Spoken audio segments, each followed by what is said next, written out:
এবং ফুলের তোড়া দিয়ে আমাদের ভালোবাসাটাকে উজাড় করে দিলাম। আমরা অন্যান্য জায়গাতেও এরকম বিভিন্ন জায়গায় পুজো চলছে, কিন্তু কোথাও এরকম খেলাধুলার আয়োজন নেই, এই জায়গাটাই আছে। প্রথমে ধন্যবাদ জানাই এই জন্যই।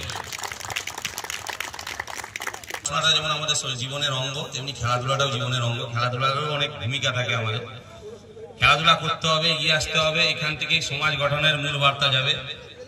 যুব সমাজ আমাদের সমাজের মূল স্তম্ভ, তারা যত খেলাধুলা এবং পড়াশোনা এবং আশীর্বাদ করুন। এরপর মাস্টার মশাই আছেন আমাদের, আমি পূর্ণ সহযোগিতা এই বয়সেই আমরা তার কাছ থেকেই আমাদের এই ছোট্ট প্রয়াস, আমাদের মশালের বিতরণ আমরা মায়েদের হাতে তুলে দিলাম। আরতি সিং, হ্যাঁ স্যার, আমি ওসি সাহেবকে আমার ঠিকঠাক করে তোমরা পরিষেবা পাচ্ছে না, এই দিকেও নজর রাখতে হবে। সেই যে পরিষেবাগুলো পাচ্ছে না বা কিছু অসুবিধায় রয়েছে, সেইগুলো আপনাদেরকে চিহ্নিত করে থানা বা সংশ্লিষ্ট বিডিও পঞ্চায়েত অফিসে নজরে আনতে হবে। এটাও আপনাদের সামাজিক কাজের মধ্যে। অঞ্জনা চন্দ্র, চন্দ্রলতা দাস,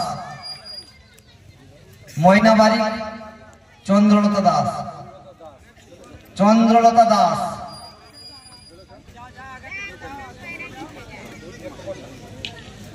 চন্দ্রলতা দাস।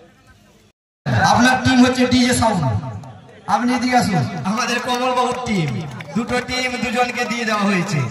চলুন এইবারে খেলা জমে উঠেছে মাঠের মধ্যেই। বাকি যারা এসছেন অতিথি বর্গ সবাই মিলে করতালি দিয়ে সমস্ত দর্শকদেরকে আমরা সাধুবাদ জানাচ্ছি, একটু হাততালি দেবেন। দুটো টিম, ডিজে সাউন্ড হচ্ছে আমাদের ব্লকেরই এক প্রশাসক কমলকান্ত রাউত মহাশয়ের, আরেকটি টিম হচ্ছে ওসি সাহেবের। দুটো টিম। আর একটি ছোট্ট কথা এই ফাঁকেই আমি ওসি সাহেবের মুখে শুনে নেব, আর লাস্ট কথা মঞ্চে কমলদার কাছে শুনবো, দিয়ে রেফারিকে অনুরোধ করবো খেলাটা শুরু করার জন্য।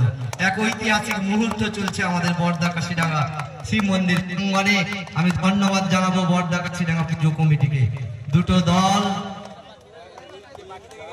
হ্যাঁ, এবার সবাইকে বলবো আমাদের অতিথি বর্গদের সঙ্গে একটু সম্প্রীতির বন্ধন, আমাদের যেটা হাতের একটা মিল, হ্যাঁ, একটু করে নাও, পরে নাও, জার্সিটা পরে নাও, পরে নাও। যে 7 জন আছো 7 জন পরে নাও না, দেখি কিভাবে কি আসছে টিমটা। হ্যাঁ, রেফারি 10 মিনিটই হবে।